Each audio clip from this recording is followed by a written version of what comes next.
Hi everyone, and thanks for tuning in. This is going to be your Chapter 5 test review. So we're going to go on and get started. Number 1 says write the ratio as a fraction in simplest form. So just remember ratios, you can write them as fractions. So I'd just write this as 48 over 12 and then simplify. Both of these can be simplified by 12 because it's the GCF. So my simplified ratio should be 4 over 1. Number 2, I can write it as 35 over 21. And yes, 35 over 21 can be simplified. It can be simplified by 7. That's going to give you a ratio of 5 over 3.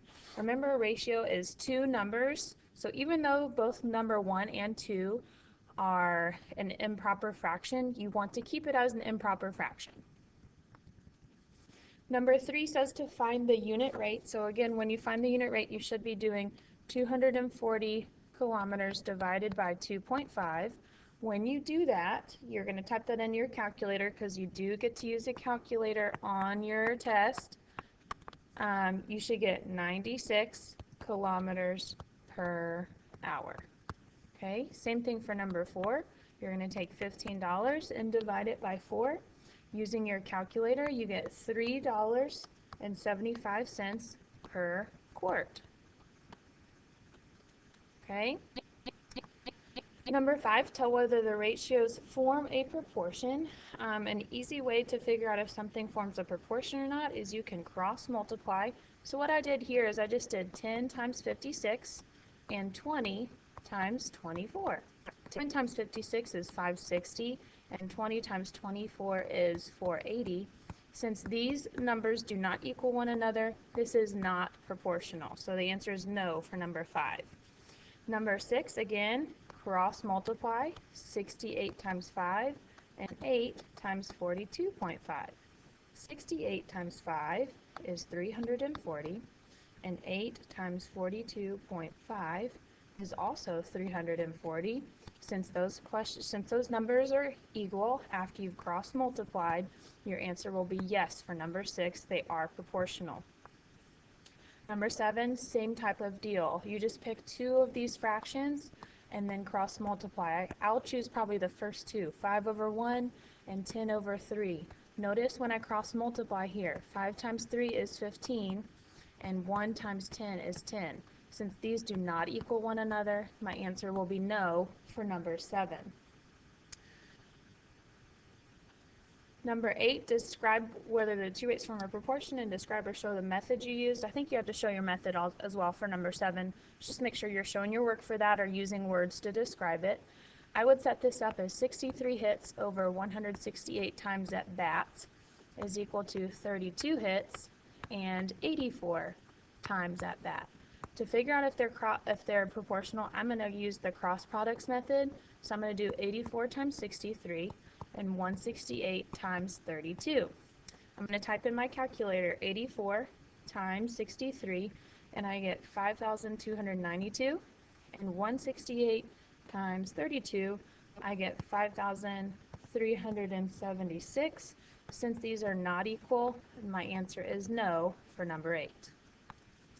Number 9 says to graph the ordered pairs and use the graph to tell whether the x and y relationship is proportional.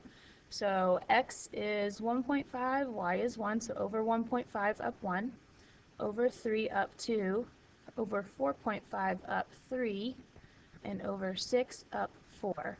I'm going to connect my dots as nicely as I can in a straight line, and notice I can keep going to 0, 0. So this answer for number 9, I believe, yep, 9 is a yes. So number 9, you should have answered yes. You also need to make sure that you graph it. And then the last one on the first page, are the rates proportional? Again, you can write these as fractions. I just wrote 4 pounds over $3.55, 6 pounds over $4.33, and then I cross multiplied 4 times $4.33. 4 times 4.33 is 1732. And I'm also going to do 6 times 3.55. 6 times 3.55 is 21.3. These are not equal, so that means they are not going to be proportional for number 10. Let's go ahead and flip the page to number 11. It says use the table to just write a proportion. It doesn't say to solve. So here's how your written proportion should look. 17 hours over S songs is equal to 68 hours over 1,000 songs. That's all you have to do for number 11. Just write it. For number 12, you're just writing the proportion as well. 6 fish over 10 gallons is equal to F fish over 55 gallons. Again, you did not need to solve it. All you had to do is write it. Make sure that you also put the units in there whenever you're writing the proportion. 13 says you can buy 5 pounds of grapes for $9.95. Write and solve a proportion to give the cost of C grapes if you buy 4 pounds. So how you needed to set up your proportion was this. 5 pounds over $9.95 is equal to 4 pounds over C. Remember, to solve proportions, you're going to cross multiply first. 5 times C and 9.95 times 4.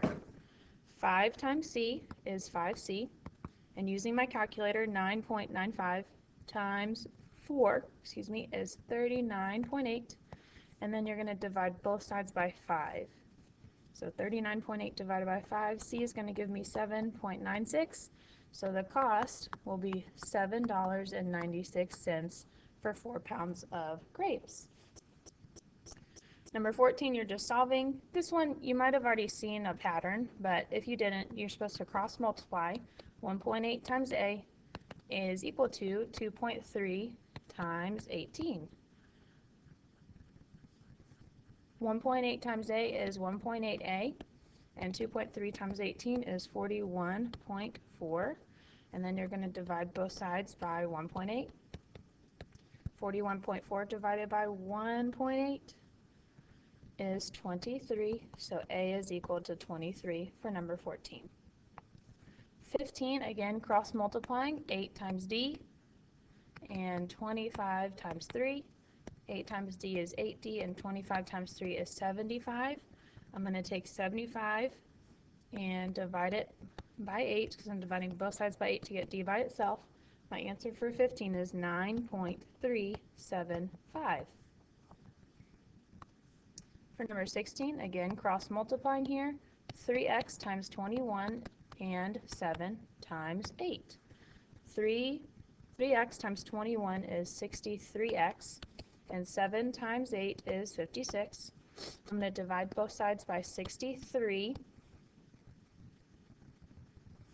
You're going to get either 0.888 repeating, or you can take 56 over 63, and simplify it and maybe write it as a fraction. That can give you 8 over 9. So either 0.88 repeating or 8/9 for number 16. 17, again, cross multiplying. You do need to be careful here, because 10, whenever you're multiplying, you're not going to multiply just by the n, you're also going to multiply by the 2. So you're technically doing distributive property there. And then 16 times 5 will just be normal. I'm going to go and do 16 times 5. I believe that's 80. And then 10 times n plus 2 will be 10n. Let me erase that. We'll have 10n plus 20. Okay, because I did 10 times n and 10 times 2. Then I'm going to use my 2 steps to solve. I'm going to subtract 20 from both sides.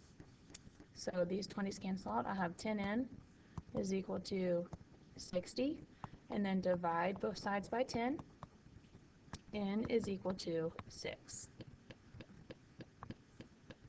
Number 8 says there are 25 students in a classroom. The ratio is 3. The ratio of girls to boys is 3 to 2.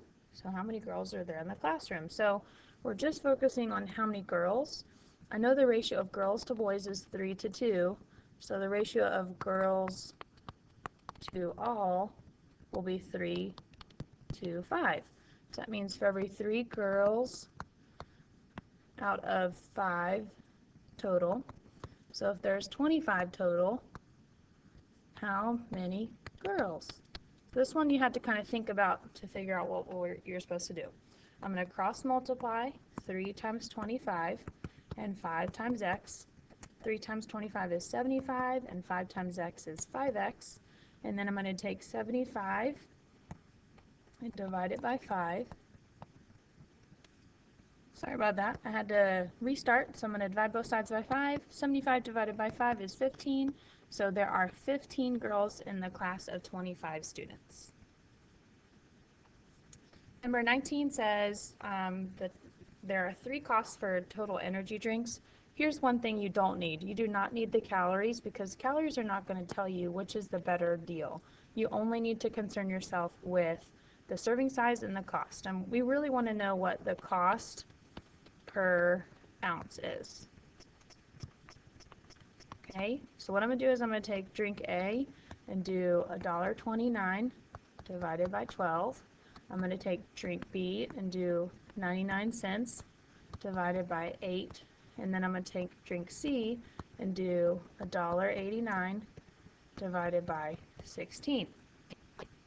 So here's what would happen if I divided all of these costs per ounce.